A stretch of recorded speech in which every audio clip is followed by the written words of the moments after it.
নমস্কার বন্ধুরা, welcome back to my channel. আশা করি তোমরা সবাই খুব ভালো আছো। তো আমিও খুব ভালো আছি। তো দেখো, সকালবেলা ঘুম থেকে উঠে পড়েছি। আর উঠে মেয়ে স্কুলে চলে গেছিলো। তখন মেয়ে স্কুলে যায়, তখন 8:30টার মধ্যেও বেরিয়ে যায়। আর তারপরে আমি আমার কাজকর্মটা শুরু করে দিই। তো সকালবেলা বিছানা টিছানা তুলে নিলাম, নেওয়ার পরে কাচাকুচি করে স্নানটা করে নিয়েছিলাম। তো স্নান করে আর সোজা একদম ছাদে চলে গেছিলাম, গিয়ে জামা কাপড়গুলো শুকনো করতে দিয়ে দিলাম।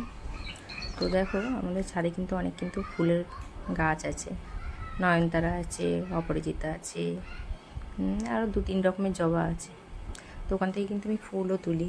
আমি যখন পুজো দিই, আমি কিন্তু তখন বাড়ি থেকে তুলি না, আমাদের ছাদ বাগান থেকে তুলেই পুজোটা দিই।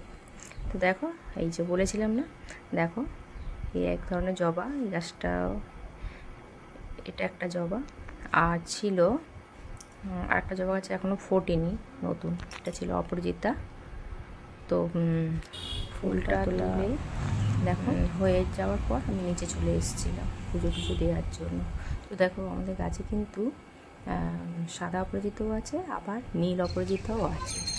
তো নীল অপরাজিতা একটা বড় গাছ ছিল, ওটা যেহেতু ফুলটা খুব একটা ফুটতো না বলে ওই গাছটা আর মারাও গেছে গাছটা। তারপরে দেখো, একটা ছোট্ট গাছে সবে 1-2 করে ফুল ফুটছে। ফুল আমার ভালো লাগে, আর ছাদে চাষ করতে তো আরোই ভালো লাগে। সেগুলো বিশেষ করে ফুলের বাগানটা করতেই আমার বেশি ভালো লাগে।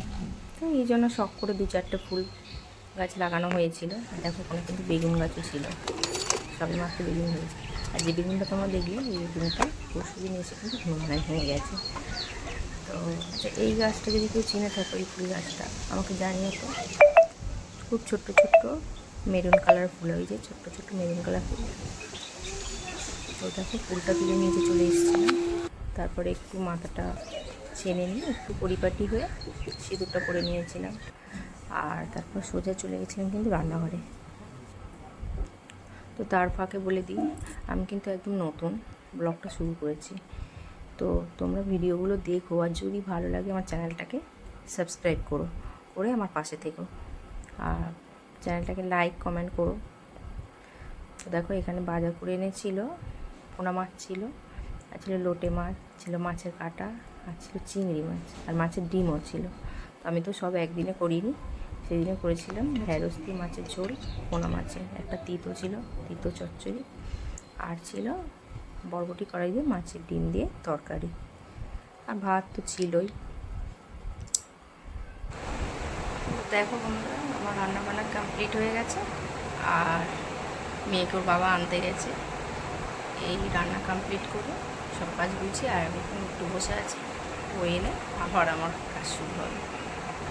তো আজকের ব্লগটা কেমন লাগবে জানিয়ে কমেন্ট করে।